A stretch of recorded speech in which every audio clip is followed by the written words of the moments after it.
Okay, and we're back. So in the previous lecture, we talked about how the Chinese people responded to not only, British and French and overall European inroads into China, but we talked about how also, maybe they blamed the Qing, that they said that the Qing, you've lost the mandate of heaven. You are ruling incorrectly. You're letting everything go to hell internally, and then you're also letting all of these foreigners come in and just slap us around, and you're not doing anything about it.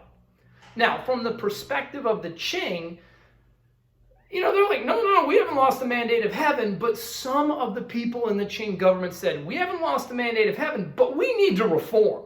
We need to do something different. We can keep doing what we're doing, keep banging our head into the wall, and keep losing to the British. I mean, if we keep going down the road we're going, why don't we just call it Britain Part 2? Because there's nothing we can do to stop these guys. We need to change something. So you're going to have some educated Chinese, some of the scholar gentry say, look, let's go down this road. We're going to have the self-strengthening movement. Now, you have to understand, with the self-strengthening movement, it was the idea that you were going to modernize China, especially industrially, without sacrificing the traditional values of China. So you have Western-style industrialization, all the advantages that the West has, but you're going to merge it with traditional China. Now, the motto, the phrase was Confucian ethics and Western science. That was the goal. All right. Now, also, too, keep in mind, there's different ways you can go about doing this. The first place they decide to reform is education, which has always been the hallmark of China. You're going in and changing the education system. That is no simple thing. So the first thing they do is that they introduce Western text. They introduce Western scientific knowledge and Western technical knowledge into the Chinese schools. Now, look, by doing this, you got to understand, you're maybe having Confucianism take a back seat, which had always been at the forefront of Chinese learning. Second thing you're going to do is that they will send Chinese men to both Western Europe and the United States to study. They study the way we do things in the United States or Western Europe, and then they go back to China and, copy those ideas and bring those ideas to China. Okay? Now, you have to understand, a lot of these people were like, yeah, this sounds like a good idea. We have to do something. But not everybody is going to be down with this. Okay, we're going to see that there are going to be a lot of conservatives, a lot of neo-Confucian conservatives that are like, no. What are you doing? This is foreign. Foreign things are bad. All right, why would you disgrace China with these foreign ideas? So you're having these two competing ideas. You're having some government officials that say, dude, we need to bring in the West. We need to copy their ideas. But then you also have more of the conservative thought. It's like, no, we're China. We're awesome. So really it's going to come down to who is leading China. Who are they swayed by? And we're going to talk about an empress and an emperor.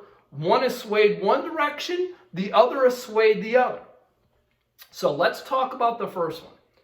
The first one is going to be the Dowager Empress Cixi. Now, look, you have to understand what a Dowager Empress. There's only been one woman to rule China in her own right. And it's not Cixi, okay? That was Wu. So what the Dowager Empress is that she is pulling the strings behind the scenes, all right? She was, at one time, she was a concubine of an emperor. And she's pulling the strings, behind the scenes. Later, she rules as a regent, all right? Her nephews are the emperor, but she's the one, they're very young at the time, she's the one really making the decisions. Now, Cixi, she is very conservative, all right? She is very much against the Western forces in China. She wants to get rid of them. And now look, also she wants to preserve her own imperial power as well, but she definitely wants to get rid of the Europeans. She wants to limit their influence. So that being said, a lot of times money that was supposed to go to modernization projects, she might just say, no, we're not going to build this factory over here. Let's build a new temple, saying how awesome the Qing are, or even awesome, how awesome I am. So a lot of times the money that could have gone to modernization went to like Qing vanity projects, okay? Now, of course, even though Cixi is doing her best to like keep the Westerners at bay and strengthen the Qing, anything but that is actually happening, okay? We're going to see that China in the late 19th century continues to be overwhelmed by Western forces, especially economically. All right, so in 1884, the Qing, they'll lose control of Vietnam and Southeast Asia to the French. Also, too, we're going to see that the Chinese have problems with Japan. Now, you got to understand, and we haven't talked about this, we will in a couple lectures, Japan takes a totally different tact. They're going to industrialize and they're going to westernize pretty rapidly. So when they're dealing with Japan, they're not really dealing with an Asian power. They're dealing with an Asian power that looks remarkably like a Western power.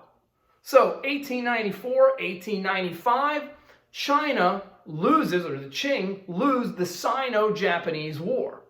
So they lose control of Korea. All right? Now, like I said, the Japanese modernized their military, the Chinese didn't. So whatever they are doing, it is wrong.